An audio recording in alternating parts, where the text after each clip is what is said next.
Hello दोस्तों, स्वागत है आपका एक फिर नई कहानी में। अकबर का साला।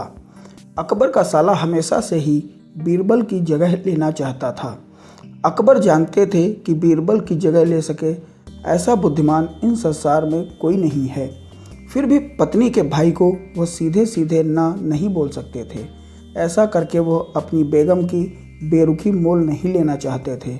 इसलिए उन्होंने अपने साले साहब को एक कोयले से भरी बोरी दे दी और कहा कि जाओ इसे हमारे राज्य के सबसे मक्कार और लालची सेठ दमड़ी लाल को बेचकर दिखाओ।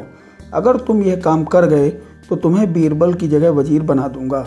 अकबर की इस अजीब शर्त को सुनकर साला अचंभे में पड़ गया। वो कोयले की बोरी लेकर चला तो गया, पर उसे पता था कि वह सेठ किसी की बातों में नहीं आने वाला। ऊपर से वह उल्टा उसे ही चूना लगा देगा। हुआ भी यही। सेठ दमड़ी लाल ने कोयले की बोरी के बदले एक ढेला भी देने से इनकार कर दिया। साला अपना समूह लेकर महल वापस लौट आया और अपनी हार स्वीकार कर ली।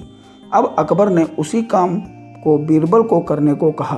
बीरबल ने कुछ सोचा और फिर बोले कि सेठ दमड़ी लाल जैसे मक्कार और लालची सेठ को यह कोयले की बोरी क्या मैं सिर्फ कोयले का एक टुकड़ा ही 10,000 रुपये में बेच आऊँगा। यह बोलकर वह तुरंत वहाँ से रवाना हो गए।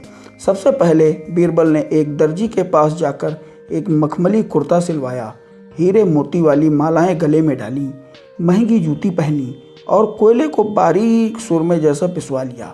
फिर उसने पिसे कोयले को एक सुरमे की छोटी चमकदार डिब्बी में भर लिया। इसके बाद बीरबल ने अपना भेष बदल लिया और एक मेहमान घर में रुककर इश्तिहार दे दिया कि बगदाद से बड़े शेख आए हैं जो करिश्माई सुरमा बेचते हैं, जिसे आंखों में लगाने से मरे हुए पूर्वज दिख जाते हैं और यदि उन्होंने कहीं भी कोई धन गाड़ा है तो उसका पता बताते हैं। यह बात शहर में आग की तरह फैली।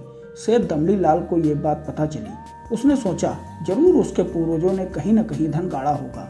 उसने तुरंत शेख बने बीरबल से संपर्क किया और सुरमे की डिब्बी खरीदने की पेशकश की। शेख ने डिब्बी के 20,000 रुपये मांगे और मोलभाव करते करते 10,000 रुपये में बात तय हुई। पर सेठ भी होशियार था।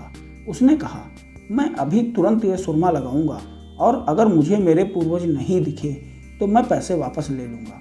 बीरबल बोला, बिल्कुल आप ऐसा कर सकते हैं। चलिए शहर के चौराहे पर चलिए और वहाँ इसे जांच लीजिए। सुरमे का चमत्कार देखने के लिए भीड़ इकट्ठा हो गई।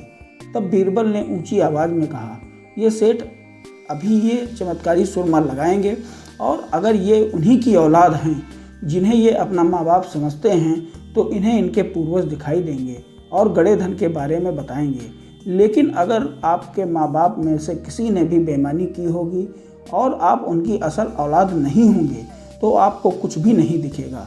और ऐसा कहते हुए बीरबल ने सेठ की आंखों में सुरमा लगा दिया। फिर क्या था, सिर खुजाते हुए सेठ ने आंखें खोली। अब दिखना तो कुछ था नहीं, पर सेठ करे भी तो क्या करे।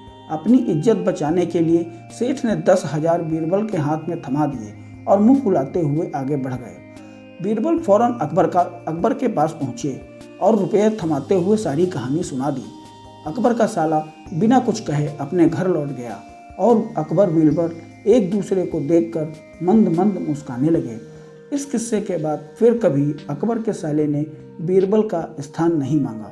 दोस्तों, बहुत बहुत धन्यवाद। अगर कहानी आपको पसंद आई हो तो प्लीज़ हमारे पेज को लाइक और सब्सक्राइब जरूर करें। बहुत बहुत धन्यवाद।